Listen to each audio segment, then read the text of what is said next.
بسم اللہ الرحمن الرحیم۔ سورہ بقرہ کا رکوع نمبر 30 اور دوسرے پارے کا رکوع نمبر 14 یعنی 14 یہ رکوع چل رہا تھا۔ اس کا لفظی ترجمہ ہو چکا ہے، اس کی مختصر گرامر ہو چکی ہے اور شروع کی آیتوں کی تفسیر بھی ہو چکی ہے۔ آج میں آپ کے سامنے جو آیتوں کی تفسیر بیان کروں گا وہ یہ والی آیتیں ہیں۔ وَعَلَى الْمَوْلُودِ لَهُ رِزْقُهُنَّ وَكِسْوَتُهُنَّ بِالْمَعْرُوفِ۔ مجھے امید ہے آپ قرآن سامنے رکھ کے بیٹھتے ہوں گے، انشاءاللہ اچھا گمان رکھنا چاہیے۔ تو اس پر پچھلے ایپیسوڈ میں لیکچر میں بات چل رہی تھی کہ اللہ نے فرمایا وَعَلَى الْمَوْلُودِ لَهُ، جس کے لیے بچہ جنا گیا یعنی جو ابا حضور ہیں ان پر لازم ہے رزقُهُنَّ، ان عورتوں کا رزق، وَكِسْوَتُهُنَّ، ان کا جو لباس پوشاک ہے وہ بھی، بالمعروف، عرف کے مطابق۔ اس کا کیا مطلب ہے کہ جب یعنی عورت بچہ جس کے لیے جنتی ہے نا تو ظاہر ہے وہ عورت کا شوہر ہی ہے، تو اللہ فرما رہے ہیں کہ شوہر پر لازم ہے ان عورتوں کا خرچہ۔ اچھا یہ خوب ذہن میں رکھیں، اس آیت میں یہ تو بتایا گیا ہے کہ عورت جو بچہ جنے گی تو جس کے لیے جنے گی اس پر لازم ہے ان عورت کا خرچہ، تو یہ اس کا یہ مطلب نہیں ہے کہ بچہ جنے گی تو خرچہ لازم ہے، نہیں جنے گی تو خرچہ لازم نہیں ہے۔ یہ تو ویسے ہی ایک ماؤں کی تذکرہ چل رہا ہے نا کہ مائیں بچے کو 2 سال تک دودھ پلائیں، تو بچے کی بات آ گئی اور دودھ کی بات آ گئی، اس لیے اس کا تذکرہ کر دیا گیا ہے۔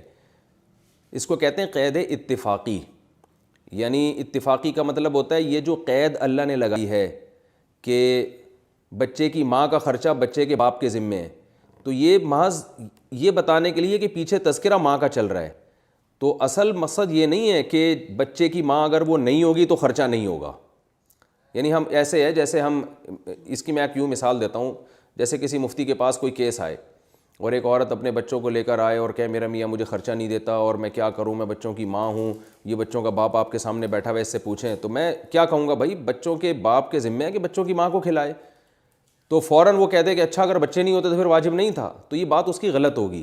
اس لیے غلط ہوگی کہ یہ محض ایک تعبیر ہے، یہ یوں سمجھیں کہ محض یعنی ایک ابھارنے کے لیے میں کہہ رہا ہوں کہ تمہارے بچوں کی ماں ہے وہ، تو مقصد قرآن کا یہ بتانا ہے کہ شوہر کے ذمے بیوی کا خرچہ ہے۔ پوری امت کا اس آیت پر اجماع ہے کہ اس آیت کی وجہ سے شوہر پر لازم ہو جاتا ہے کہ بیوی کو خرچہ دو، چاہے وہ بچہ جنے یا نہ جنے۔ تو چونکہ بات پیچھے بچے کی طرف چل رہی ہے تو اس لیے اللہ نے بیوی کو ماں سے تعبیر کیا ہے، یعنی بیوی کو جو ڈیفائن کیا وہ ماں کے لفظ سے ڈیفائن کیا کہ وہ آپ کے بچوں کی ماں ہے۔ لیکن پوری امت کا اجماع ہے کہ جب قرآن یہ کہہ رہا ہے کہ بچوں کے باپ کے ذمے بچوں کی ماں کا خرچہ ہے، تو اصل میں قرآن یہ نہیں بتا رہا کہ اگر باپ نہیں بنے ہو تو نہیں ہے، بلکہ قرآن یہ بتا رہا ہے کہ شوہر کے ذمے بیوی کا خرچہ ہے، اور عام طور پہ وہ ماں بن جاتی ہے، اس لیے یہ تعبیر استعمال کی جا رہی ہے، یا یہ تعبیر اس لیے ہوگی کہ یہ ابھارنے کے لیے کہ وہ تمہارے بچوں کی ماں بھی ہے۔ تو خلاصہ یہ نکلا کہ اللہ فرماتے ہیں باپ کے ذمے لازم ہے کہ وہ ماں کا نان نفقہ اٹھائے، یعنی تفسیر کا حاصل کیا نکلا؟ شوہر کے ذمے لازم ہے کہ وہ بیوی کا خرچہ اٹھائے، بالمعروف، عرف کے مطابق۔ عرف کے مطابق کا کیا مطلب ہے یہ میں بھی بتاتا ہوں۔ اچھا اگر کسی عورت نے بچہ جن لیا اور تو بہرحال شوہر کے ذمے لازم ہے بیوی کا خرچہ اٹھائے، لیکن اگر بیوی کو طلاق ہو گئی ہے تو طلاق میں اگر عدت جب تک پوری نہ ہوئی ہو تو بھی شوہر کے ذمے لازم ہے کہ وہ بیوی کا خرچہ اٹھائے، چاہے وہ 3 طلاقیں ہی کیوں نہ ہوئی ہوں، تو پھر بھی واجب ہے۔ ہاں اتنی بات ضرور ہے کہ اگر عدت پوری ہو گئی، یہ خوب اچھی طرح مسئلہ سمجھیں آپ، اگر عدت پوری ہو گئی تو اگر عورت کے بچہ، چھوٹا بچہ ابھی موجود ہے جس کو وہ دودھ پلا رہی ہے، تو پھر عورت پر بچے کو دودھ پلانا لازم نہیں ہے فری میں۔ یعنی پھر دیکھیں میں دوبارہ سے مسئلہ بتاؤں تاکہ آپ کے ذہن میں پوری، یہ فقہی مسائل تھوڑے پیچیدہ ہوتے ہیں نا تو بہت کھول کے ان کو بیان کرنا پڑتا ہے۔ زید نے اپنی بیوی کو طلاق دی، تو طلاق چاہے 3 طلاقیں ہوں، 2 ہوں، 1 ہو، عورت کے ذمہ لازم ہے کہ شوہر کے گھر میں عدت گزارے، اور اس دوران سارا نان نفقہ شوہر کے ذمہ ہوگا۔ عدت جیسے ہی ختم ہوئی، یہ جا وہ جا، تو جو بھی بچے ہیں تو بچوں کا نان نفقہ تو شوہر کے ذمہ لازم ہوگا، بیوی کا نان نفقہ شوہر کے ذمہ لازم نہیں ہے، بیوی جہاں چاہے نکاح کرے، ہاں بچوں کا وہ اس کے ذمہ ہوگا۔ تو لیکن اگر بچہ چھوٹا ہے عورت کا اور دودھ پلانے کی مدت ہے تو خوب اچھی طرح سمجھ لیں کہ پھر عورت یہ شوہر سے کہہ سکتی ہے کہ میں بچے کو دودھ نہیں پلاؤں گی، اگر مجھ سے پلوانا ہے تو مجھے پیسے دو۔ تو پھر دودھ پلانے کے الگ سے شوہر کو بیوی کو پیسے دینے پڑیں گے کہ وہ آپ کے بچے کے لیے باقاعدہ دودھ کا اس نے انتظام کیا، وہ فیڈ کرا رہی ہے اس کو. اور یہ خرچہ اسپیسیفک دودھ کا نہیں ہوگا، یعنی آپ اس میں نہیں باندھ سکتے کہ تم نے 3 دفعہ دودھ پلایا تو میں تمہیں اتنے پیسے دوں گا، اور 2 دفعہ پلایا تو یہ دودھ کے ساتھ اس کو نہیں باندھا جائے گا، بلکہ اس کو پرورش میں شامل کیا جائے گا کہ بھی ماں نے بچے کو گود لیا ہوا ہے اور اپنا دودھ فیڈ کرا رہی ہے. تو اس کا جو بھی عرف کے مطابق کا مطلب یہ کہ جو بھی اس زمانے میں عرف چل رہا ہو، نہ بہت زیادہ شوہر پہ بوجھ ڈالا جائے اور نہ اتنا کم خرچہ رکھا جائے کہ عورت کو کوئی فائدہ ہی نہ ہو اس سے. تو جو بھی 2 خاندان کے لوگ بیٹھ کر یا علماء بیٹھ کر وہ فیصلہ کریں گے کہ بھئی کتنا خرچہ عورت کو ملنا چاہیے دودھ پلانے کا، جو بھی اس زمانے میں عرف ہے اس کو بھی دیکھا جائے گا، شوہر کی آمدن بھی دیکھی جائے گی، اور بیوی کس گھرانے کی ہے یہ بھی دیکھا جائے گا. تو اس کے حساب سے 2 آدمی مل کے فیصلہ کریں گے کہ شوہر پر کتنا نان نفقہ رکھا جائے. یہ مطلب ہے بالمعروف کا. تو اس دوران اگر عورت یعنی شوہر کو اگر کوئی عورت ملتی ہے کہ وہ جو ہے کم پیسوں میں دودھ پلانے پر راضی ہو جاتی ہے، تو پھر شوہر ماں کی گود سے بچہ لے کر دوسری عورت کے حوالے کر دے گا. پھر ایسی صورت میں عورت کا حق ختم ہو جائے گا. ہاں عورت بچہ اپنے ساتھ رکھ تو سکتی ہے، ایسی یہ بچے سے مل تو سکتی ہے، لیکن دودھ کوئی اور پلائے گا. اس لیے کہ جب شوہر کو سستے میں کوئی دودھ پلانے کے لیے عورت مل گئی ہے تو پھر اس پر لازم نہیں ہے کہ وہ اپنی بیوی ہی کو زیادہ پیسے دے کے دودھ پلوائے. تو ایسی صورت میں بیوی اگر کم پیسوں پہ راضی ہو گئی تو پھر شوہر بیوی کے حوالے کرے گا. یعنی خلاصہ یہ نکلا کہ اس بارے میں اصل حق تو ماں کا ہے، ماں کی گود سے بچہ نہیں چھینا جا سکتا. ماں اگر دودھ پلانا چاہ رہی ہے، فری میں پلا رہی ہے، پھر تو کوئی کسی قیمت پہ شوہر اس سے بچہ لے ہی نہیں سکتا. لیکن اگر پیسے لے کے پلا رہی ہے تو پھر اگر کوئی اور عورت اس سے کم پیسوں میں پلا رہی ہے تو شوہر کو یہ حق حاصل ہے کہ وہ کہے بھائی میں فلاں میرے خاندان میں عورت ہے یا کوئی آیا ہے وہ تو اس سے کم پیسوں میں پلا رہی ہے تو لہٰذا میں اس کے حوالے کر رہا ہوں. تو لیکن اگر عورت کہتی ہے جتنے کم پیسوں میں وہ پلا رہی ہے میں اتنے کم میں پلا دوں گی، تو پھر واپس بچہ ماں کے حوالے کرنا پڑے گا. تو یعنی بچہ پھر ماں کے سپرد کیا جائے گا کہ بھئی آپ چونکہ کم میں پلا رہی ہو تو ماں کا حق بہرحال پہلے ہے، یا ماں فری میں ہی پلا رہی ہو تو بھی حق پہلے ہے. تو یہ ساری باتیں ہو رہی ہیں عدت کے بعد کی. طلاق ہو گئی اور عدت ختم ہو گئی، اب عورت شوہر کے لیے اجنبی بن گئی ہے، تو اس میں اگر وہ بچے کو دودھ پلاتی ہے تو شوہر سے الگ سے اجرت لے سکتی ہے. لیکن دوسری عورت کم اجرت پہ راضی ہے تو پھر یہ عورت اپنے پاس نہیں رکھے گی، ماں اس کے حوالے کرے گی. ہاں بچے کو اپنی گود میں ضرور لے گی، ملے گی، اس کی ماں ہے، دودھ کوئی اور عورت پلائے گی. تو یہ احکام تھے اس کے. اور اگر کسی کی اپنی بیوی عدت کوئی طلاق نہیں ہوئی، نہ عدت میں ہے وہ بلکہ پراپر طریقے سے میاں بیوی رہ رہے ہیں، تو اس میں دودھ پلانے کے احکام کیا ہیں؟ اس میں دودھ پلانے کے احکام یہ ہیں کہ ماں پر دیانتاً واجب ہے کہ اپنے بچے کو وہ دودھ پلائے. اس سے وہ انکار نہیں کر سکتی. اگر وہ بلا وجہ انکار کرے گی تو وہ گنہگار ہوگی. البتہ قضاءً لازم نہیں ہے. قضاءً کا مطلب یہ ہوتا ہے کہ جب یہ فیصلہ عدالت میں جائے گا، کورٹ میں جائے گا، تو عورت یہ کہہ سکتی ہے کہ میں بچے کو دودھ نہیں پلا رہی، اور اس کی وہ ریزن پیش کرے گی. ریزن یہ کہ مجھے نقصان ہوتا ہے، یعنی میری صحت خراب ہو رہی ہے اس سے بہت زیادہ، میں بیمار ہوں، یا میرا دودھ خراب ہے، کوئی بھی ریزن. تو جب عورت ایسا دعویٰ کرے گی تو بلا دلیل اس کے دعوے کو قبول کیا جائے گا. یہ مطلب ہے. اب وہ عورت کا اور اللہ کا معاملہ ہے کہ اگر وہ جھوٹ بول رہی ہے تو گنہگار ہوگی، لیکن ظاہری طور پر اس کا یہ دعویٰ قبول کیا جائے گا. آپ نے اکثر سنا ہوگا جو مدارس سے فارغ ہونے والی عالمات ہیں وہ اکثر ایک مسئلہ بیان کرتی ہیں کہ عورت پر بچے کو دودھ پلانا واجب نہیں ہے. تو ایسا نہیں ہے، واجب نہیں ہے، اس میں کچھ ڈیٹیل ہے. اس کی ڈیٹیل یہی ہے کہ دیانتاً تو بہرحال واجب ہے. دیانت کا مطلب اللہ اور بندے کا جو معاملہ ہے اس میں تو آپ پر واجب ہے. قضاءً واجب نہیں ہے، یعنی ظاہراً کا مطلب اگر وہ انکار کر دے تو شوہر زبردستی اس کو مجبور نہیں کر سکتا. اس لیے نہیں کر سکتا کہ جب وہ انکار کرے گی تو یہ سمجھا جائے گا کہ اس کو شرعی عذر ہوگا. اور شرعی عذر کیا ہو سکتا ہے؟ بھائی بہت شدید تکلیف ہوتی ہے، بہت زیادہ کمزوری ہو، بعض عورتیں کمزور ہوتی ہیں، دودھ پلائیں تو بالکل ہی نڈھال ہو جاتی ہیں وہ. تو ایسا کوئی شرعی عذر ہوگا تو اب اگر ہے تو ٹھیک ہے، گناہ گار نہیں ہوگی. لیکن اگر شرعی عذر نہیں ہے اور جھوٹ بول رہی ہے تو قیامت کے دن اس کی پکڑ ہوگی، گناہ گار ہوگی وہ. لیکن شوہر اس کو زبردستی مجبور نہیں کر سکتا. قضاءً یعنی عدالت کے تھرو، قانون اس کو مجبور نہیں کر سکتا عورت کو کہ وہ زبردستی اپنے بچے کو لازمی دودھ پلائے. ایسی صورت میں شوہر پر لازم ہوگا کہ وہ کسی اور آیا کا، دائی کا انتظام کرے. تو یہ احکام قرآن ہی سے اخذ کیے گئے ہیں. ان کی دلائل انہی آیتوں میں آگے آ رہی ہیں. وہ دلائل کیا ہیں؟ اللہ فرماتے ہیں لا تکلف نفس الا وسعها، کسی نفس کو مکلف نہیں بنایا جاتا مگر اس کی وسعت کا. کیا مطلب؟ قرآن کہہ رہے ہیں ہم نے جو پیچھے 2 احکام دیے ہیں، نمبر 1 کہ ماں بچے کو دودھ پلائے گی 2 سال، اور دوسرا حکم ہم نے یہ دیا کہ جو بچے کا باپ ہے اس پر خرچہ لازم ہے ماں کا، کہ بچے کی ماں پہ وہ اس دوران خرچ کرے، تو چاہے عدت میں ہو یا عدت سے نکل چکی ہو، یعنی عدت سے نکل چکی اور پھر بچے کو دودھ پلا رہی ہے تو بھی شوہر پر پھر لازم ہے کہ وہ اپنی طلاق یافتہ کو الگ سے بچے کی دودھ پلائی کی اجرت دے، کیونکہ الگ اضافی کام ہو رہا ہے نا یہ، تو الگ سے اجرت دے۔ تو اس میں اللہ فرماتے ہیں ہر شخص اپنی طاقت کے بقدر کا مکلف ہے، یعنی عورت کو دودھ پلانے کے معاملے میں جبر نہیں کیا جائے گا اس پہ کہ اگر وہ دودھ پلانے کی اہل نہیں ہے، اس سے بہت زیادہ ویکنیس ہو رہی ہے، نقصان ہو رہا ہے اس کو، تو اس کو زبردستی مجبور نہیں کیا جائے گا۔ بعض دفعہ یہ بھی ہوتا ہے کہ طلاق ہو گئی عورت کو، اگر وہ بچے کو دودھ پلائے گی تو کہیں اور شادی نہیں ہوتی پھر اس کی، تو وہ انکار کر سکتی ہے، بھئی آپ کا بچہ ہے، آپ کوئی آیا کا انتظام کرو، اس سے دودھ پلواؤ، اور بچہ رہے گا میری پاس لیکن دودھ وہ پلائے گی۔ بچہ رہے گا ماں کے پاس اس لیے کہ چھوٹا بچہ ماں سے چھینا نہیں جا سکتا۔ ہاں جب شادی ہو جائے گی غیر محرم میں کسی، یعنی شوہر کے کسی غیر محرم، تو پھر بچہ اس سے لیا جا سکتا ہے۔ تو عورت، یعنی اللہ فرماتے ہیں کسی نفس پہ اس کی طاقت سے زیادہ بوجھ نہیں ڈالا جائے گا۔ تو عورت پہ اس کی طاقت سے زیادہ بوجھ کا مطلب ہے کہ اس کی چھاتیوں میں دودھ ہے نہیں، یا دودھ پلانے سے اس کو نقصان ہو رہا ہے، آپ گن پوائنٹ پہ زبردستی دودھ پلوا رہے ہیں اس کو حکم دے رہے ہیں کہ دودھ پلاؤ۔ اور مرد کا نقصان یہ ہے کہ اس پہ جو نان نفقہ ڈالا جاتا ہے وہ اس کی آمدن سے اور اس کی حیثیت سے زیادہ، وہ بیچارہ تھوڑے سے پیسے کما رہا ہے، سارے نان نفقے میں ہی نکل رہے ہیں اس کے، تو یہ بھی ظلم ہے۔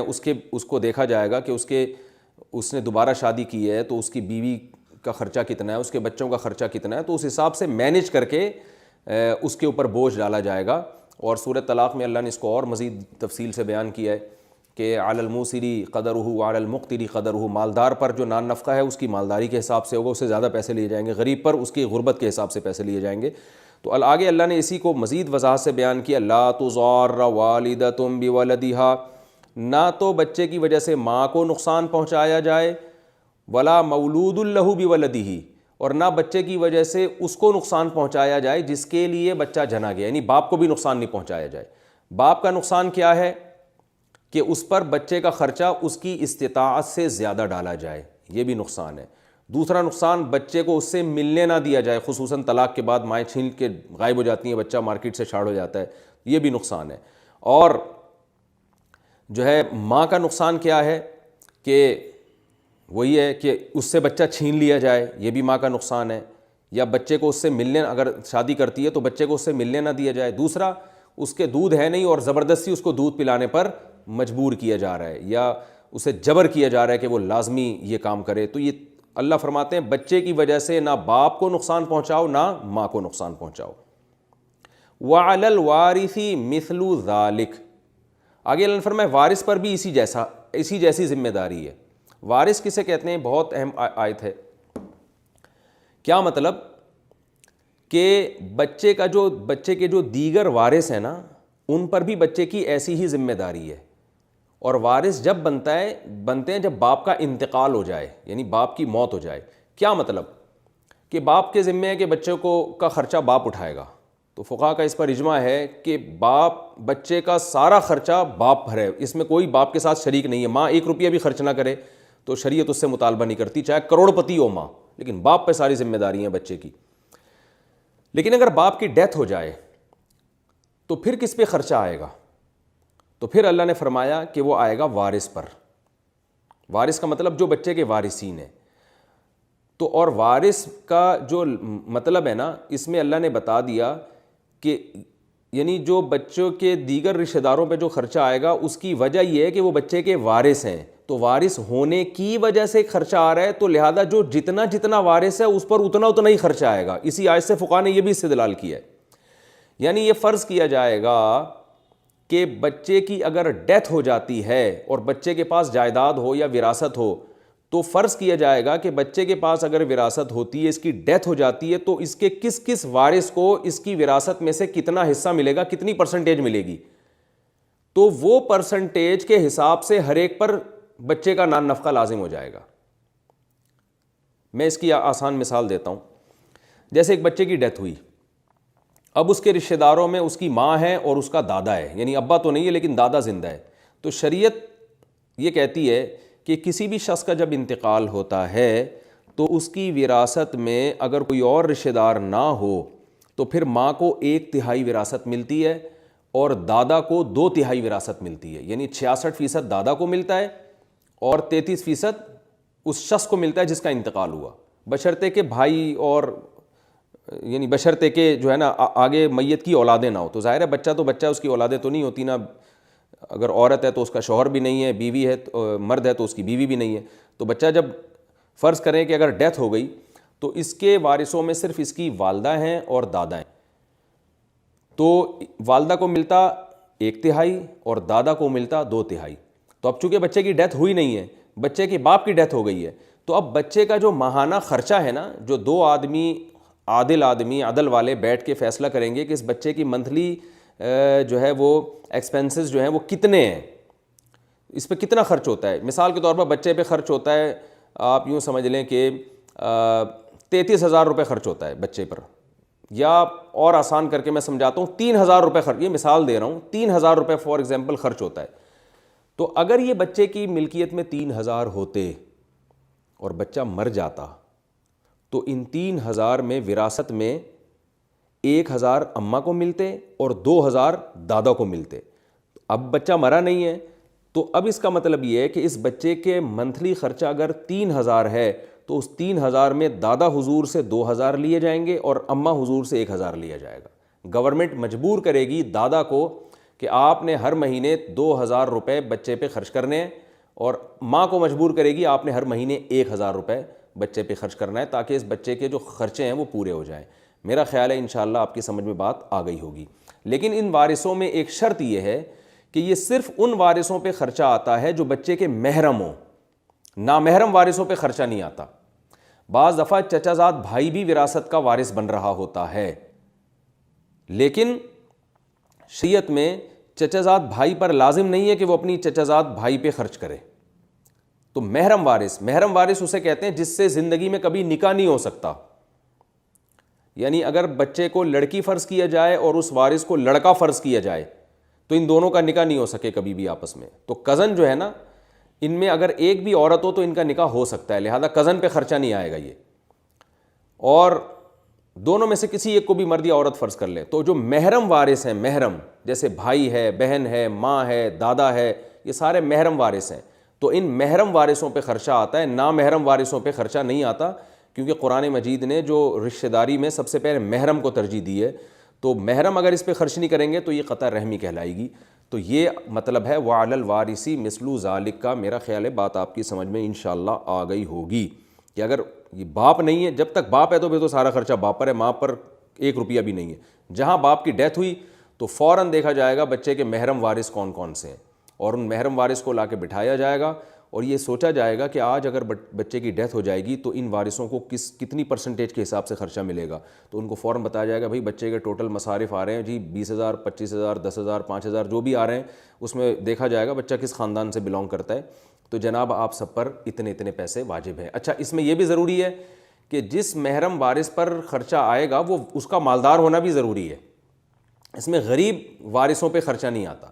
مثال کے طور پر بچے کی ماں اور دادا 2 آدمی خاندان کے بچے ہیں، باپ کا انتقال ہو گیا ہے، تو پھر ماں 3,000 روپے بچے کی ٹوٹل خرچہ ہے، تو 1,000 ماں دے گی، 2,000 دادا دے گا، لیکن پتہ چلا دادا میاں تو ایسے ہی غریب ہیں، ان کے پاس دھیلا بھی نہیں ہے، وہ تو خود زکوٰۃ کے مستحق ہیں، تو پھر ٹوٹل 3,000 ماں پہ آ جائیں گے۔ اور اگر ماں بھی غریب ہے، کوئی اس کا یعنی وہ بھی بیچاری غریب ہے، تو پھر جو ہے اس کی کفالت جو قریب ترین رشتہ پھر اس کا ہوگا محرم رشتہ، اس کی طرف ہم جائیں گے اور پھر اس کو مجبور کریں گے کہ وہ بچے پر خرچ کرے اسی تفصیل کے مطابق۔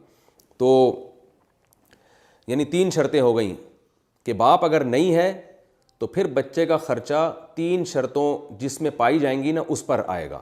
پہلی شرط کہ وہ وارث بنتا ہو بچے کا، یعنی بچے کی ڈیتھ ہو جائے تو اس کا وراثت میں حصہ بن رہا ہو۔ دوسری شرط وہ بچے کا محرم ہو۔ تیسرا وہ مالدار ہو۔ تو ان 3 شرطوں کے جو رشتہ دار ان 3 شرطوں پہ اتر رہے ہوں گے ان پر لازم ہوگا کہ بچے پہ وہ خرچ کریں۔ کتنا خرچ کریں یہ دیکھا جائے گا، ان کو وراثت میں حصہ کتنا ملتا ہے۔ تو یہ قرآن نے گویا سمندر کو ایک کوزے میں بند کر دیا وَعَلَى الْوَارِثِ مِثْلُ ذَلِكَ کے الفاظ بتا کے، کیونکہ یہ وارث کے لفظ سے سارا فقہاء نے نکالا ہے۔ آگے اللہ تعالیٰ فرماتے ہیں فَإِنْ أَرَادَا فِصَالًا. اچھا یہ بھی خوب سمجھ لیں کہ باپ کے مرنے کے بعد اگر بچے کو وراثت ملی ہے، باپ مالدار تھا، وراثت چھوڑ کے گیا ہے، تو پھر پہلے بچے کی وراثت میں سے اس پہ خرچ کیا جائے گا. یہ خوب سمجھ لیں. اب بچے کی جناب 10 لاکھ روپے بچے کی وراثت میں آ رہا ہے تو پھر ماں 1 روپیہ نہیں خرچ کرے گی نہ دادا، بلکہ اسی وراثت میں سے بچے پر خرچ کیا جائے گا. ہاں کرے گا کون، اس کا ذمہ دار کون ہوگا؟ تو سب سے پہلے اس میں ماں کا حق شریعت نے دیا ہے کہ وہ وراثت ماں کے حوالے کی جائے گی، اور اسے کہا جائے گا کہ آپ اللہ کو حاضر ناظر جان کے، کیونکہ یتیم بچہ ہے، اس کی وراثت میں سے ایک نوالا اگر آپ نے کھا لیا تو گناہ کبیرہ ہے، جہنم کے انگارے کھاؤ گی آپ. تو آپ نے پوری ذمہ داری کے ساتھ اس وراثت میں سے بچے پہ خرچ کرنا ہے، جو ضروری خرچے. خام خواہ کے کھلونے ولونے لے کے دینے کی اجازت نہیں ہے اس وراثت میں سے، بلکہ بچے کا ضروری کیا چیز ہے، اس کو کوئی ہنر سکھایا جا رہا ہے جو اس کی معاش کے لیے ضروری ہے، جس میں ایجوکیشن بھی داخل ہے، اس کی جو خوراک ہے، اس کا جو لباس ہے، یہ جو بیسک ضرورتیں ہوتی ہیں انسان کی، یہ اس پہ خرچ کیا جائے گا. اور اس میں اگر اتنے پیسے نہ ہو تو سب سے پہلے خوراک پہ خرچ کیا جائے گا، کیونکہ خوراک پہلے، ایجوکیشن بعد میں. تو خوراک اور لباس پہ پہلے، اس کے بعد تعلیم پہ. اور تعلیم میں بھی بہت احتیاط کے ساتھ کہ ایسے مہنگے اسکولوں میں پیسے اڑانے کی اجازت نہیں ہے. تو اس لیے کہ قرآن نے یتیموں کے مال کا بہت زیادہ حق بیان کیا ہے، تو اس لیے ماں کو بہت ڈرنا چاہیے. آج بہت سی مائیں ایسی ہم نے دیکھی ہیں جو اپنے یتیم بچوں کی وراثت بس کھا رہی ہیں، ادھر شادی پہ اڑا دیا، ادھر اصالِ ثواب میں دیگیں پکا کے کھلا دیں. یہ بہت بڑا کبیرہ گناہ ہے، اس پر آگ کے انگارے ہیں. تو ماں کو بھی عذاب ہو سکتا ہے اپنے بچے کی وجہ سے، اس میں بہت احتیاط کرنا چاہیے. اور اگر ماں نالائق ہے، اگر لوگوں نے، رشتہ داروں نے دیکھا بھائی یہ تو بچے کی پلاٹ بیچ کے اور اڑا رہی ہے اور شادیوں پہ اور ادھر، تو پھر ماں سے وہ وراثت چھین لی جائے گی. تو اس کے مزید تفصیلی احکام فقہا کی کتابوں میں موجود ہیں. آگے اللہ تعالیٰ فرماتے ہیں فَإِنْ أَرَادَا فِصَالًا عَنْ تَرَاضٍ مِّنْهُمَا. اگر میاں بیوی مل کے آپس کی رضامندی سے بچے کو دودھ چھڑانا چاہیں، وَتَشَاوُرٍ، اور مشورے کے ساتھ. اچھا سوری، ایک بات میں آپ کو بتا دوں، یہ رہ نہ جائے. بچے کی ماں بھی ہے اور دادا بھی ہے، تو دادا چونکہ باپ کے قائم مقام ہوتا ہے، تو پھر جو ہے نا اس میں دونوں رائے ہیں کہ دادا کو بچے کی وراثت دی جائے گی یا ماں کو دی جائے گی. تو جب ضرورت پڑے تو آپ اس میں باقاعدہ کسی دارالافتاء سے پوچھ لیں. دادا کی غیر موجودگی میں تو بہرحال ماں کا حق زیادہ ہے، لیکن اگر دادا بھی موجود ہے تو دادا باپ کے قائم مقام ہوتا ہے. فَإِنْ أَرَادَا فِصَالًا عَنْ تَرَاضٍ مِّنْهُمَا. اللہ تعالیٰ فرماتے ہیں اگر میاں بیوی دونوں ارادہ کر لیں دودھ چھڑوانے کا آپس کی رضامندی سے، یعنی 2 سال، ابھی جو جمہور کی تفسیر ہے اس کے مطابق بتا رہا ہوں، 2 سال سے پہلے ہی اگر ارادہ کر لیں بھائی بیگم بس کرو یار بہت ہو گیا، تو اب آپس میں ارادہ کر لیں اور مشورہ بھی کر لیں، فلا جناح علیہما، تو بھی اللہ فرماتے ہیں کوئی گناہ نہیں ہے، کوئی 2 سال تک دودھ پلانا ضروری نہیں ہے. اور میڈیکلی بھی ایسا ہی ہے کہ 2 سال تک ماں بچے کو دودھ پلائے تو بہت اچھی بات ہے، لیکن بچے کی صحت کو کوئی نقصان نہیں ہوتا اس سے اگر پہلے چھڑا لیا جائے. میں نے خود چائلڈ اسپیشلسٹ سے سنا ہے کہ 6 ماہ تک بچے کے لیے ماں کا دودھ بے انتہا ضروری ہے. اس سے پہلے اگر نہیں پلاتے، ڈبے وبے پہ لے آتے ہیں، اس کو بہت نقصان ہوتا ہے، بچے چڑچڑے ہو جاتے ہیں، بہت بیڑا غرق ہو جاتا ہے. اور ماشاءاللہ میرے اپنے 14 بچے ہیں تو مجھے بچے پالنے کا بہت تجربہ ہے. تو جو بچہ ماں کا دودھ نہیں پیتا نا 6 مہینے تک، وہ تو بیڑا ہی غرق ہو جاتا ہے اس کا. 6 مہینے کے بعد ماں کا دودھ کنٹینیو رکھنا چاہیے، لیکن جو ٹھوس غذائیں ہیں ان کی ویلیو زیادہ ہے. یعنی اس کو پہلے گندم کو، روٹی کو فوکس کریں، پھر جو کھانچے مانچے بچ جائیں بچے کے پیٹ میں اس میں دودھ بھی ڈالیں، بہت فائدہ مند ہے. لیکن اس میں پھر روٹی اور ٹھوس غذاؤں کی، روٹی سے مراد ٹھوس غذائیں، تو ایک دم پراٹھے نہ شروع کر دیں کہیں آپ، تو ٹھوس غذاؤں کی ویلیو بڑھ جاتی ہے. ڈاکٹر اس کی بڑی پیاری مثال دیتے ہیں کہ جیسے جو آدمی بڑا ہو جاتا ہے، اب آپ اگر سارا دن دودھ پیتے رہیں تو کمزور ہو کے مر جائیں گے آپ کو روٹی کھانی پڑے گی، اناج اور گندم کھانا پڑے گا آپ کو. تو جیسے جب انسان بڑا ہوتا ہے نا تو گندم کی ویلیو بڑھ جاتی ہے. تو میں نے یہ تجربہ کیا کہ جو جانور پالتے ہیں نا، وہ بھی بکریوں کے بچے جب پالتے ہیں تو ان کو تھوڑے دن دودھ پلا کے ڈائریکٹ گندم پہ لاتے ہیں آہستہ آہستہ، کیونکہ جب تک وہ گندم نہیں پیتے موٹے تازے نہیں ہوتے. تو 6 مہینے جس بچے نے بہترین طریقے سے دودھ پی لیا، تو اب اگر ان کے والدین آہستہ آہستہ دودھ کم کر کے بچے کو روٹی پہ سیٹ کریں گے تو یہ بچے کے لیے زیادہ مفید ہے. اور جو بچے روٹی پہ نہیں آتے، دودھ ہی پیتے رہتے ہیں 2 سال تک، وہ کمزور رہ جاتے ہیں، وہ ان کی پھر وہ ویسی گروتھ نہیں ہوتی جو اناج کی وجہ سے جو انسان کو طاقت ملتی ہے. تو دودھ میں کیلشیم ہوتا ہے، وہ بہت ضروری ہے، لیکن بچے کو کارب جو چاہیے ہوتے ہیں نا، اور جو اناج اور غلے میں جو اللہ نے رکھا ہے وہ ٹھوس غذاؤں میں ہے. تو اس لیے اللہ نے فرمایا کہ اگر 2 سال سے پہلے بھی پلانا چاہیے. فیملی پلاننگ والے نا یہ 2 سال والی بہت اہمیت سے نقل کرتے ہیں یہ آیت کہ قرآن کہہ رہے 2 سال تک لازمی دودھ پلائیں، تو لازمی کا لفظ کہیں بھی نہیں ہے. وہ اس لیے کہہ رہے ہوتے ہیں تاکہ اگلا بچہ آنے میں 3-4 سال کا وقفہ ہو. تو ایسی کوئی بات نہیں ہے قرآن و سنت میں. اللہ فرماتے ہیں پہلے چھڑوانا چاہو تو پہلے چھڑوا سکتے ہو, کوئی حرج نہیں ہے. فلا جناح علیہما, کوئی گناہ نہیں ہے. وَإِنْ أَرَدْتُمْ أَن تَسْتَرْضِعُوا أَوْلَادَكُمْ, اور اگر تم چاہتے ہو, تم سے مراد وہی میاں بیوی کو اللہ خطاب کر رہے ہیں, تم چاہتے ہو ان تسترضعوا اولادکم, کہ اپنی اولاد کو کسی اور عورت سے دودھ پلواؤ, فلا جناح علیکم, تو بھی کوئی حرج نہیں ہے. مقصد بچے کے پیٹ میں دودھ اترنا ہے, تو بعض دفعہ اس کی ضرورت پڑتی ہے. بہتر تو یہی کہ ماں پلائے, کیونکہ ماں کا دودھ بچے کے لیے سب سے اچھا ہے. تو اگر ماں نہیں پلانا چاہتی اور شوہر بھی اس پہ راضی ہے کہ بیگم صاحبہ آپ نہیں پلانا چاہتی, تو جیسے ہوتا ہے بعض گھروں میں, کوئی مجھے مسئلہ نہیں ہے, مجھے اللہ نے بہت دیا ہے, تو کوئی بات نہیں, تم آرام کرو, لائف کو انجوائے کرو, وہ آیا ہے کوئی ہم آیا رکھ لیں گے, وہ پلائے گی, میں اس کو پیسے دے دیا کروں گا. تو اللہ فرماتے ہیں یہ کوئی اتنی اللہ کی نظر میں اس کی کوئی وہ نہیں ہے, ایسا بھی کر سکتے ہو آپس کی میوچل انڈرسٹینڈنگ سے.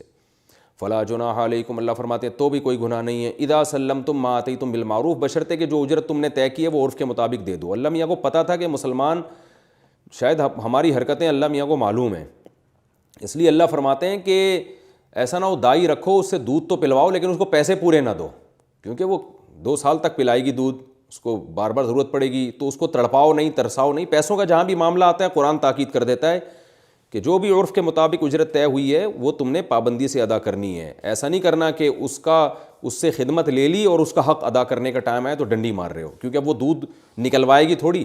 اس بیچاری نے دودھ پلایا, پورا مہینہ پلاتی رہی ہے کہ تنخواہ لینے آئی ہے, تو اب آپ کہہ رہے ہو نہیں ہے چلو کسی اور سے پلوا دیتے ہیں. اب وہ بچے کے گلے میں ہاتھ ڈال کے دودھ تھوڑی نکالے گی 1 مہینے کا. اس لیے اللہ فرماتے ہیں عرف کے مطابق اجرت ان کو دے دیا کرو. اور آگے اللہ نے فرمایا واتقوا اللہ, اللہ سے ڈرو. جتنے بھی احکام اللہ نے بیان کیے ہیں ان میں اللہ سے ڈرو. وَاعْلَمُوا أَنَّ اللَّهَ بِمَا تَعْمَلُونَ بَصِيرٌ, اور جان لو کہ جو کچھ تم کر رہے ہو اللہ اسے جانتا ہے. ابھی تک تو طلاق یافتہ عورتوں کی عدت کے حکام بیان ہو رہے تھے, اب ان عورتوں کی عدت کے حکام بیان ہوں گے جن کے شوہر مر جائیں. اللہ نے فرمایا والذین یتوفون منکم, وہ جو تم میں مر جائیں, ویذرون ازواجا, اور پیچھے بیویاں چھوڑ کے جائیں. تو ایک بیوی کو بھی بیویوں سے اس لیے تعبیر کیا کہ مرنے والے بہت سارے ہوتے ہیں نا, تو بہت سارے جب مریں گے تو بہت ساری بیویاں چھوڑ کے جائیں گے, تو سب کا ایک ہی حکم ہے. وہ حکم یہ ہے یتربصن بانفسہن, تو یہ بیوہ عورتیں اپنے آپ کو روک کے رکھیں گی 4 اشہر و 10, 4 مہینے 10 دن. کیا مطلب؟ نکاح سے اپنے آپ کو روکیں گی. 4 مہینے 10 دن تک وہ کسی سے شادی نہیں کر سکتی.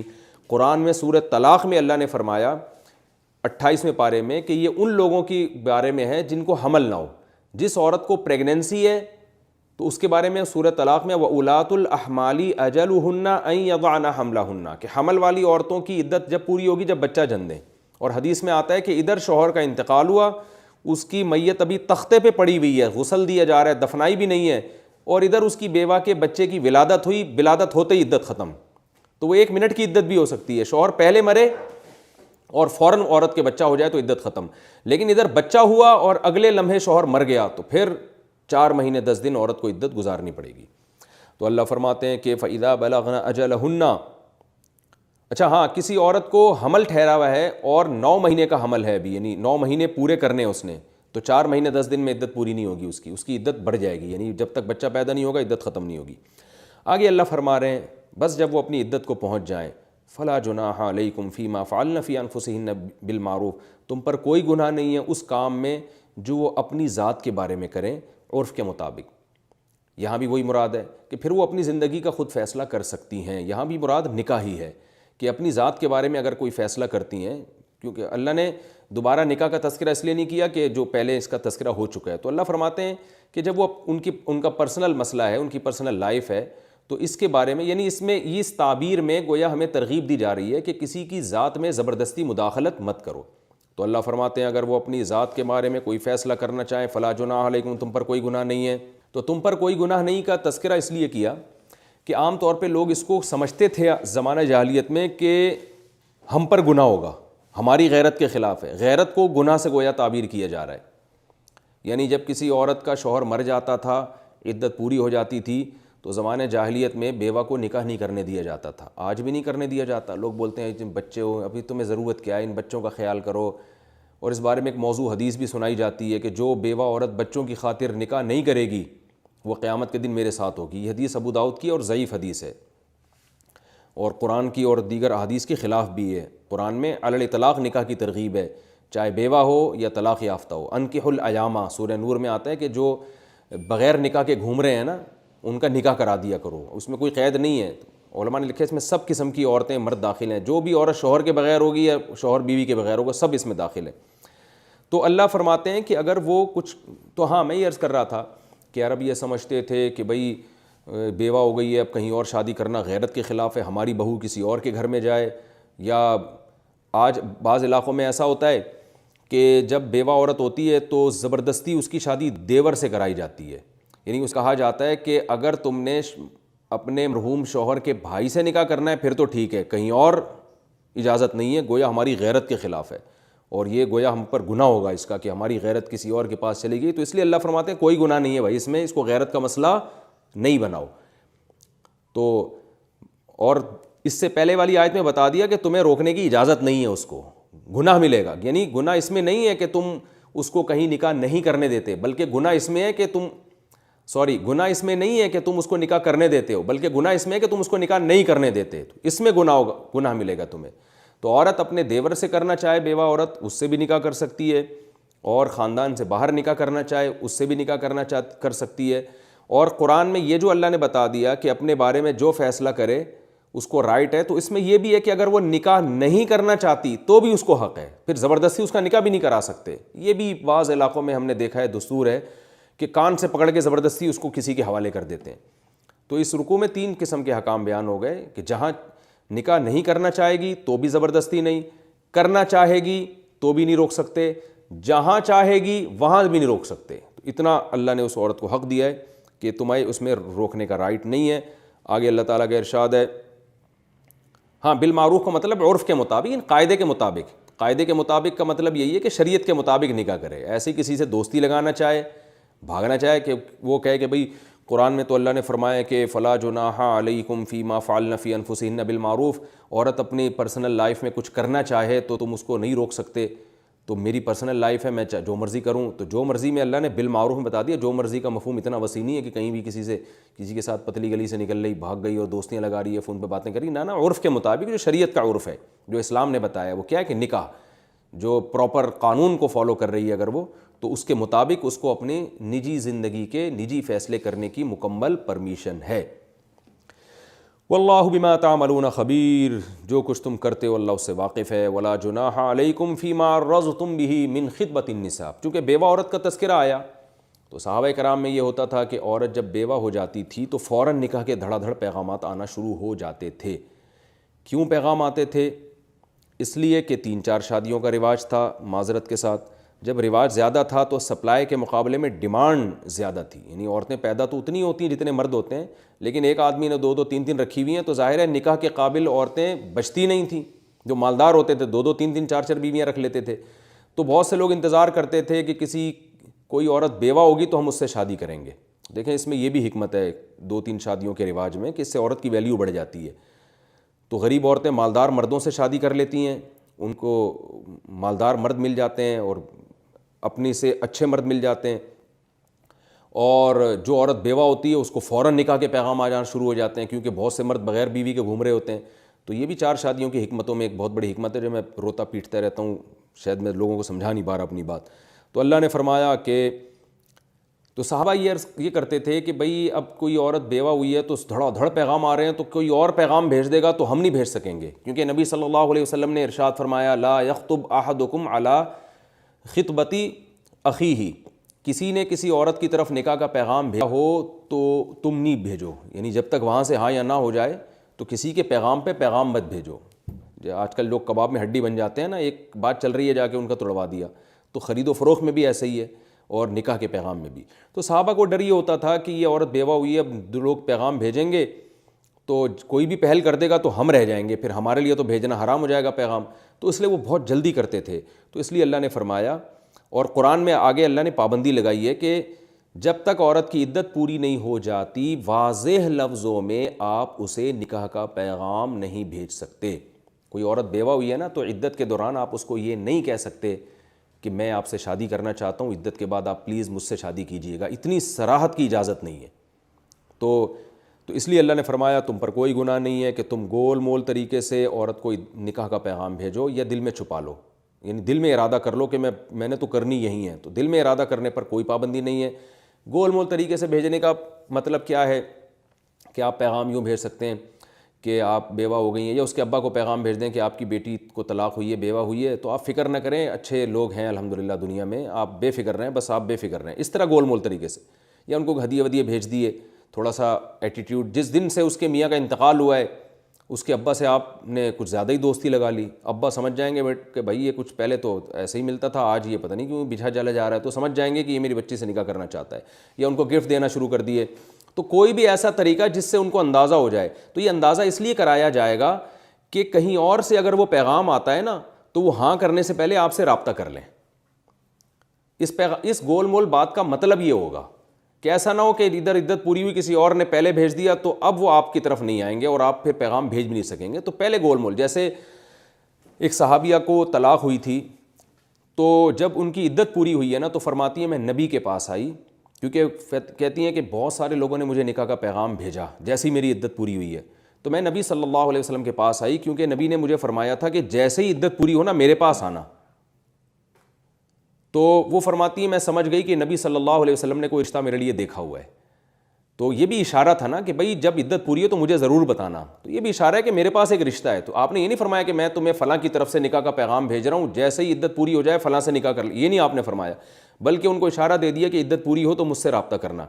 تو وہ صحابیہ فرماتی ہیں، بخاری مسلم کی حدیث ہے، فرماتی ہیں اتنے لوگوں نے پیغام بھیجے لیکن مجھے نبی نے بتایا ہوا تھا کہ میرے پاس ضرور آنا. تو میں نبی کے پاس گئی تو میں نے آپ صلی اللہ علیہ وسلم کو بتایا کہ یا رسول اللہ آپ بتائیے. تو آپ نے اپنے منہ بولے بیٹے کا تذکرہ کیا کہ میرے بیٹے ہیں میرے منہ بولے بیٹے ہیں زید ابن حارثہ، ان سے نکاح کر لو. تو اس طرح سے آپ کر سکتے ہیں. تو اللہ نے فرمایا کہ گول مول پیغام بھیج سکتے ہو. علم اللہ انکم ستذکرونہن، یہ ایک اشکال کا جواب دیا جا رہا ہے کہ اے اللہ جب تو نے صراحتاً پیغام بھیجنے پر پابندی لگا دی ہے تو گول مول طریقے سے بھی پیغام بھیجنے پر پابندی لگا دیتا. جب عدت کے دوران تو شادی ویسے ہی نہیں ہو سکتی تو عدت کا انتظار کر کے پیغام بھیج دیں گے، تو یہ درمیان میں تو نے یہ چھوٹ کیوں دے دی کہ ہدیے ودیے بھیج سکتے ہو، اشارتاً کنایتاً بات کر سکتے ہو؟ تو اس کی اللہ وجہ بیان کر رہے ہیں. علیم اللہ انکم ستذکرونہن، اللہ جانتے ہیں کہ تم ان کو ضرور یاد کرو گے. کیا مطلب کہ ایک عورت بیوہ ہوئی ہے تو تمہارا دل ضرور چاہے گا کہ یار یہ یعنی میاں مر گیا ہے تو اب اس نے، جوان عورت ہے شادی تو کرے گی، تو تمہارے لیے 4 مہینے 10 دن تک صبر کرنا ہمیں پتہ ہے بہت مشکل ہے، کیونکہ تمہیں یہ ڈر لگا رہے گا کوئی اور نہ بھیج دے. تو اللہ کو پہلے سے پتہ ہے کہ تم ضرور یاد کرو گے، تو اب تمہاری اس چاہت کو دیکھتے ہوئے ہم تمہیں اتنی چھوٹ دے رہے ہیں. چاہت کو دیکھتے ہوئے کہ تم نے یاد ضرور کرنا ہے اور تمہارے لیے 4 مہینے 10 دن تک کسی بھی قسم کا پیغام نہ بھیجنا بہت مشکل کام ہو جائے گا. تو اس لیے ہم تمہیں اجازت دے رہے ہیں کہ چلو گول مول بات تم کر سکتے ہو. یعنی اصل حکم سے ہٹ رہے ہیں ہم، تمہاری رغبت کو دیکھتے ہوئے اور تمہارے شوق کو دیکھتے ہوئے. ظاہر ہے کسی کو کسی چیز کا شوق ہوتا ہے نا تو اس کو شوق سے روکنا بڑا مشکل ہو جاتا ہے. تو اللہ چاہے تو روک بھی سکتے تھے، لیکن اللہ نے ایک آسانی کا معاملہ کیا صحابہ کی چاہت کو دیکھتے ہوئے. لیکن آگے فرمایا وَلَٰكِن لَا تُوَاعِدُوهُنَّ سِرًّا، لیکن اس چھوٹ کا غلط فائدہ مت اٹھانا اور تم ان سے واضح لفظوں میں وعدہ مت کر لینا.